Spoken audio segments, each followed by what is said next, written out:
Look at your cheap dress, Nora. You don't belong at our VIP table, get out. Victor sneered at the charity gala while everyone laughed. I didn't argue. I smiled, walked out in silence, and by the next morning, I canceled their $2 million deal and shut down their entire company. The crystal chandeliers of the Grand Palace Hotel cast a warm, glittering glow over the room, but near table 7, the air was ice cold. Nora Blackwood stood quietly near the velvet drapes, holding a glass of sparkling water, observing the elite crowd with calm composure. Across the hall, Victor Cole was boasting loudly, his laughter cutting through the violin music. Dressed in a sharp tuxedo, Victor radiated the arrogant pride of a man who believed he owned the city. For months, rumors had spread that his firm was about to secure a massive funding deal, and tonight he acted as if the money were already in his pocket.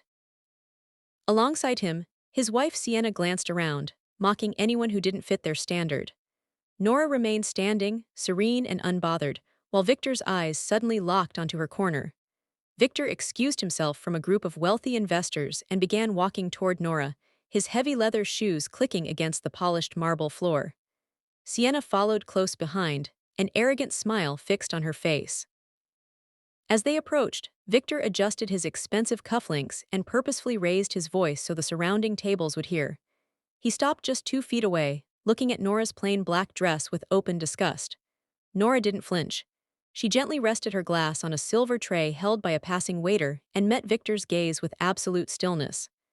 I must say, Nora, Victor announced loudly, catching the attention of nearby photographers, I am shocked to see you here.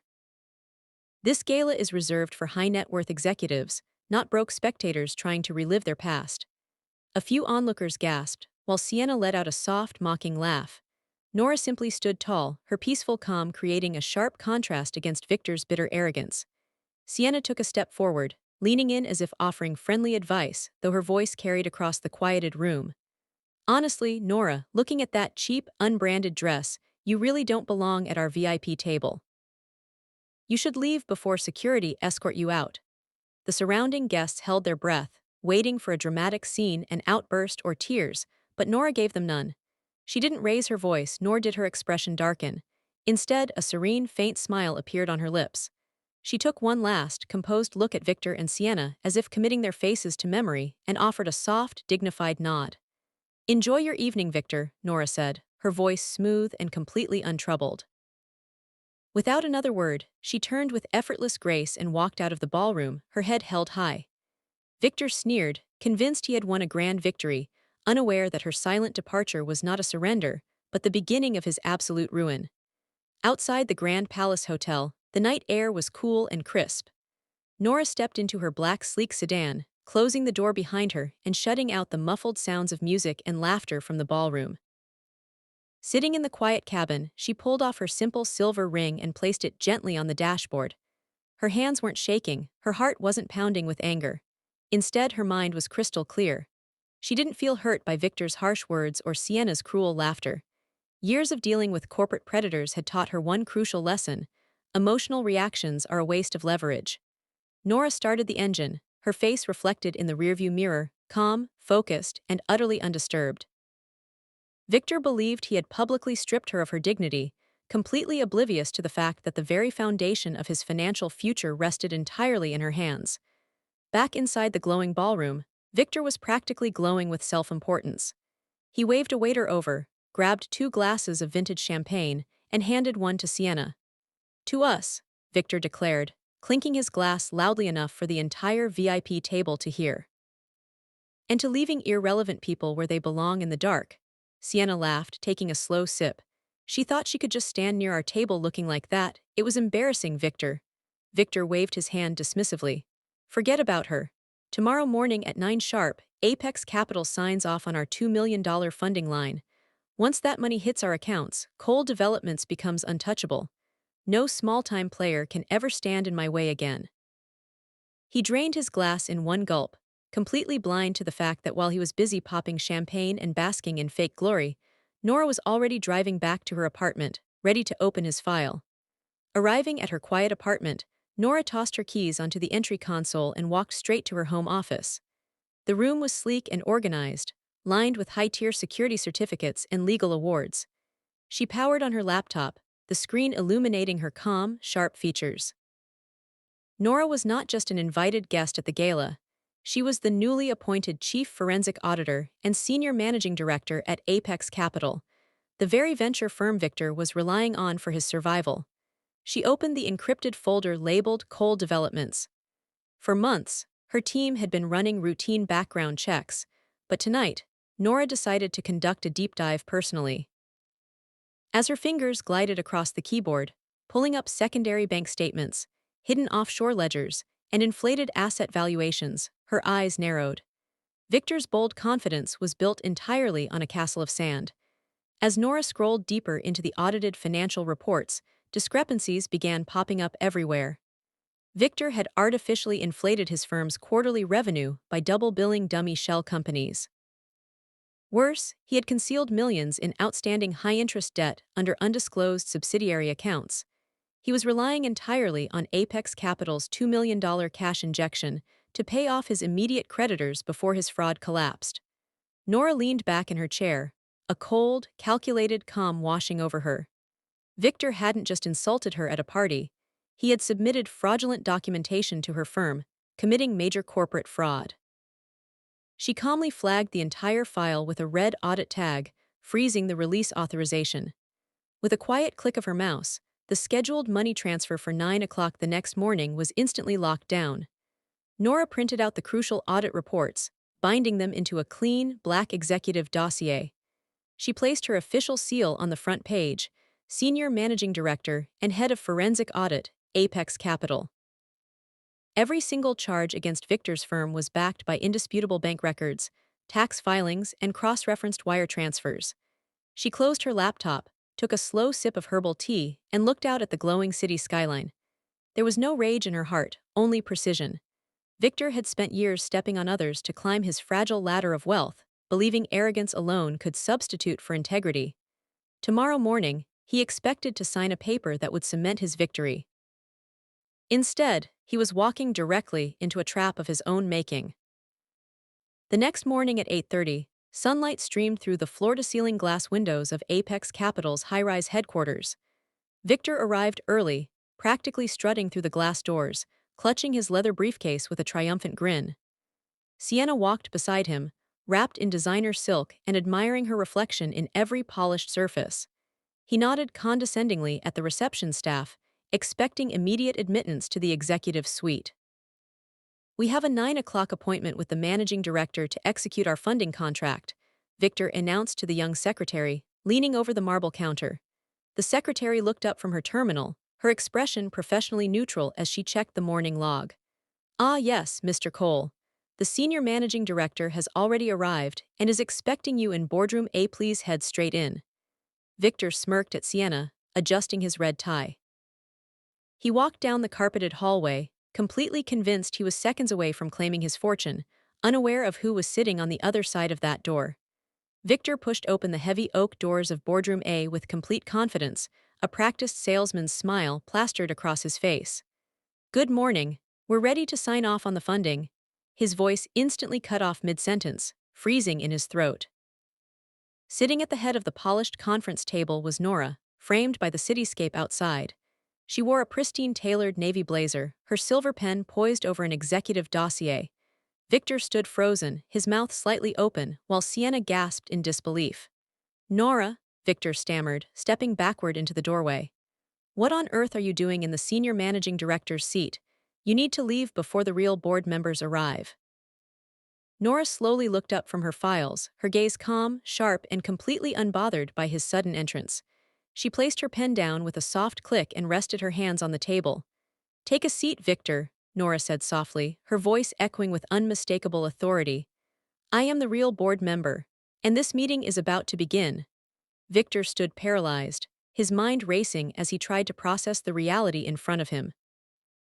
Sienna's smug smile completely disappeared, replaced by a pale, terrified look. This must be some kind of mistake," Victor stammered, gripping the edge of his briefcase so tightly his knuckles turned white. "You were just an unwanted guest last night, Nora. You don't have the authority to hold up a $2 million deal." Nora gently folded her hands over the black dossier resting on the table, her tone remaining completely soft, measured, and calm. "Last night, Victor, you made a point to remind everyone that I didn't belong at your table," she said, her clear eyes looking directly into his. "What you failed to realize is that I don't sit at tables I don't own. And this morning, every single line of credit your business relies on comes through my desk." Victor pulled out a chair and sank into it, his usual boastful energy completely drained. Sienna stood frozen beside him, her hands trembling as she clutched her designer purse. "Nora, listen," Victor began, his voice losing its harsh edge, attempting to sound reasonable. "Whatever happened last night was just a misunderstanding, a bad joke, that's all. We don't need to let personal matters affect a multi-million-dollar business partnership." Nora slid the thick black dossier across the smooth wooden surface until it rested right in front of Victor. "This has nothing to do with personal matters, Victor," she replied calmly, tapping the official red seal on the folder. "Has everything to do with corporate integrity. Open page 4. Victor slowly opened the file, his eyes darting frantically across the printed lines of financial records. As he recognized his own hidden offshore accounts and double-billed invoices, the color drained entirely from his face. Victor's hands began to shake as he flipped through the pages of detailed financial audits.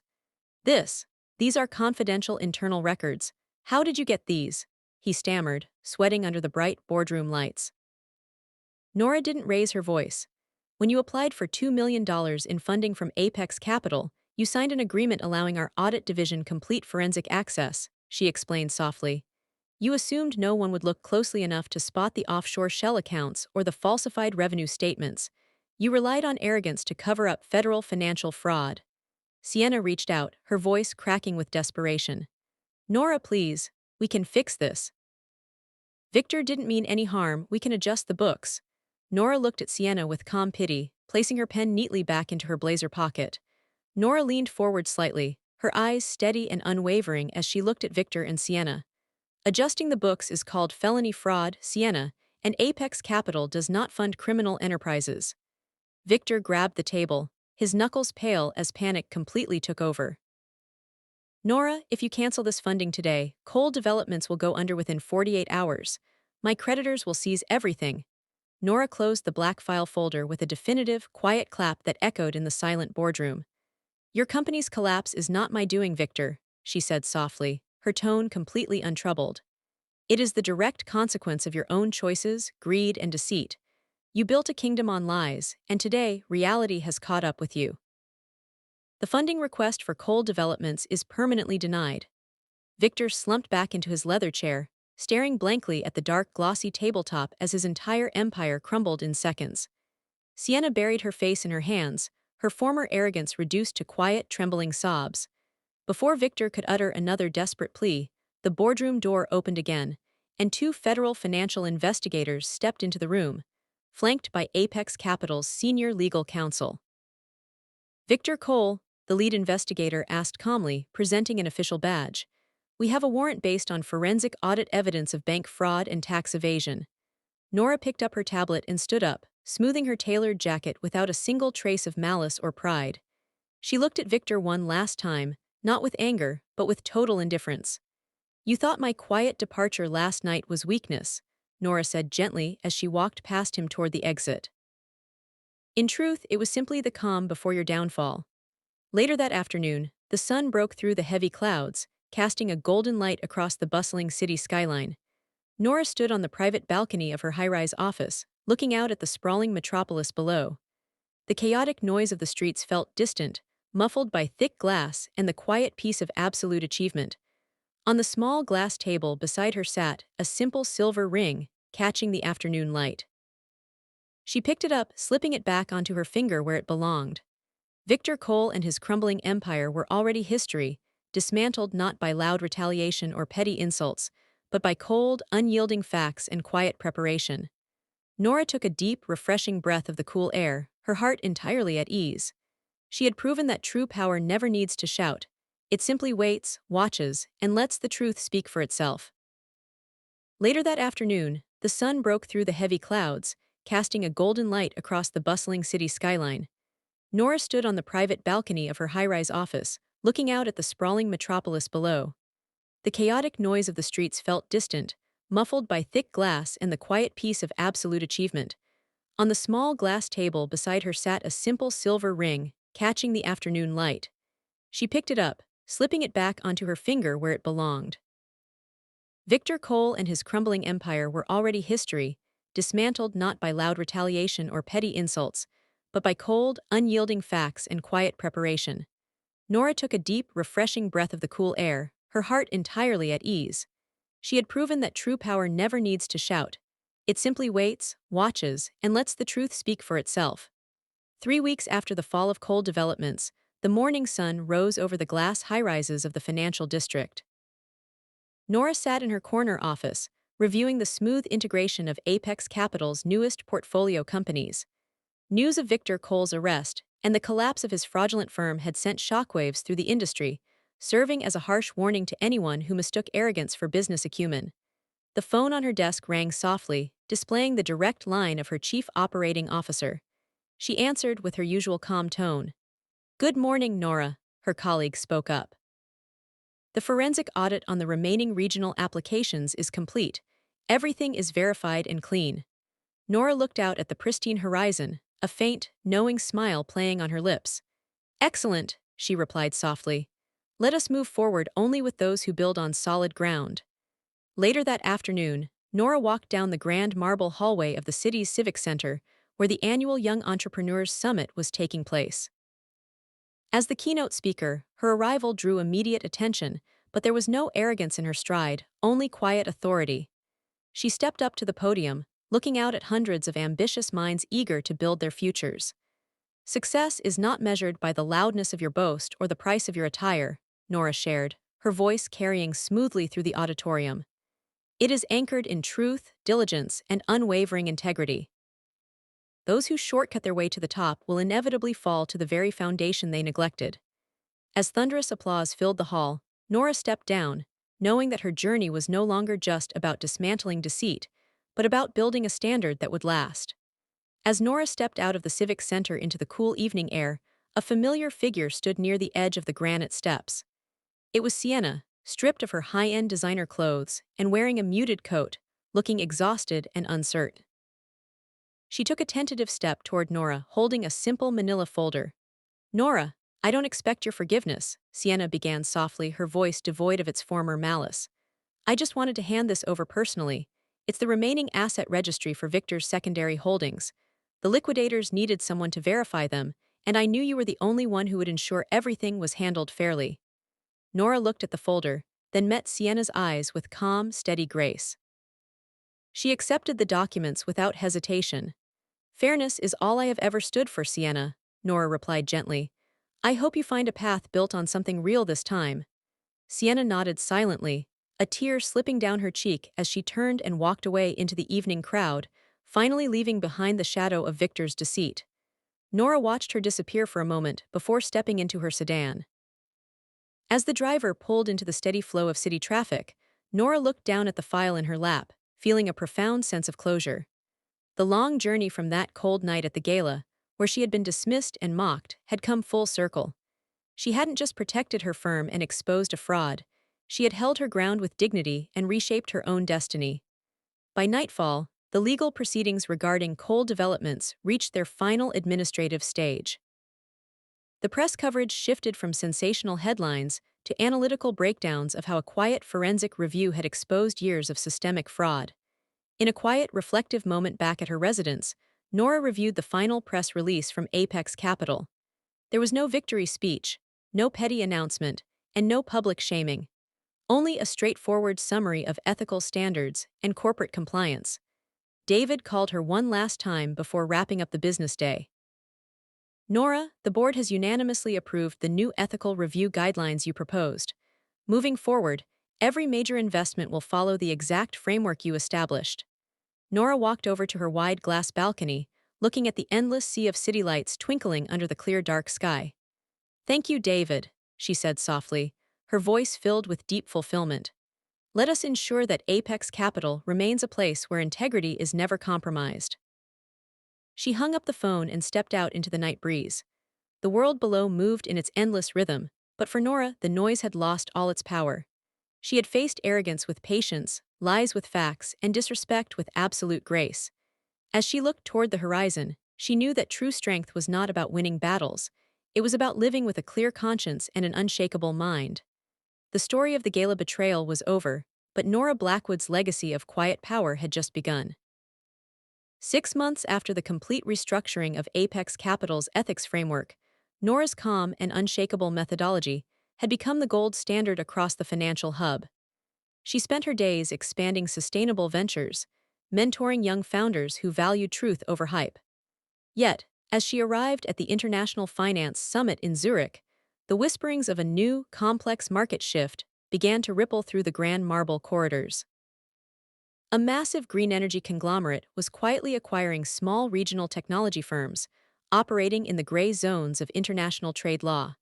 Nora walked into the main auditorium, her presence commanding immediate respect.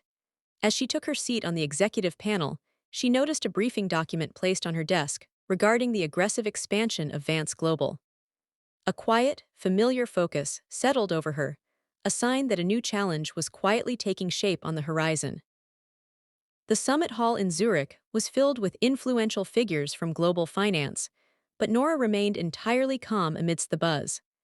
As speakers discussed cross-border acquisitions, she carefully examined the market footprint of Vance Global. Their rapid expansion into regional green tech showed a familiar pattern: over-leveraged assets masked by complex shell structures and aggressive publicity. Instead of rushing to intervene, Nora chose to observe, taking detailed notes on their strategic vulnerabilities. She knew from experience that overextended arrogance eventually creates its own undoing. When the afternoon session concluded, Nora walked through the quiet courtyard, her resolve clear and focused, ready to protect genuine innovation from predatory corporate tactics. Later that evening, during the summit's private networking dinner, Marcus Vance finally made his entry into the grand ballroom. Surrounded by an entourage of analysts and junior partners, he projected an air of supreme confidence, holding court near the central fountain. Nora stood near the softly lit terrace, sipping warm tea while observing his movements from a distance. When Marcus caught her eye across the crowded room, he raised his champagne flute in a subtle, challenging toast. Nora didn't react with surprise or irritation. She merely offered a calm, polite nod before returning her gaze to the cityscape outside. She recognized his performance for what it was, a display meant to project strength where weakness hid beneath. In silence, Nora took a mental note. The game had begun, but as always, she would let her precision speak when the time was right. As the dinner wound down, Marcus detached himself from his circle and walked over to the terrace where Nora stood. "Miss Blackwood," Marcus began, his voice smooth and laced with quiet vanity, "I must admire how quietly Apex Capital operates, but Zurich is a world away from local development firms. Here, ambition moves at a speed that traditional patience simply cannot match." Nora slowly turned toward him, her face calm and unreadable under the subtle ambient light. She took a slow sip of her tea before speaking. "Speed without a solid foundation is just momentum toward a faster crash, Mr. Vance," she replied softly, her tone entirely unbothered.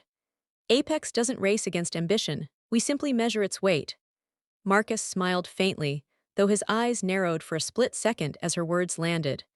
Nora gave a courteous nod and walked past him, leaving him standing alone in the cool evening air.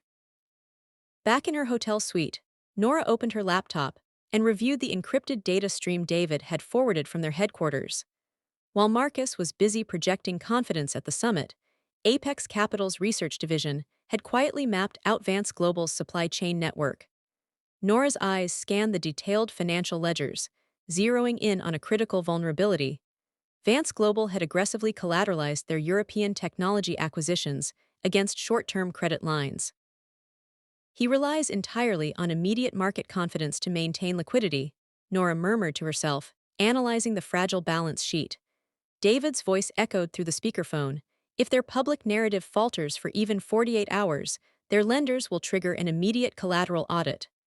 Nora closed the file with a steady, decisive touch. "Then we won't push or provoke," she instructed calmly. "We will simply present the verified market facts to the board tomorrow." The following morning at the summit's closing roundtable, Marcus Vance stepped up to deliver his keynote, pitching Vance Global's aggressive expansion to international delegates. But during the open session, When an independent auditor raised a precise technical question regarding cross-border liquidity limits, Marcus's polished charm faltered for a fraction of a second. He looked toward the back of the auditorium, where Nora sat in serene composure.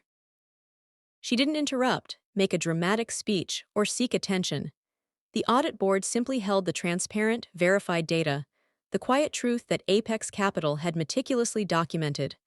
Marcus realized in that silent moment that his position was completely checkmated, not by open conflict, but by absolute precision.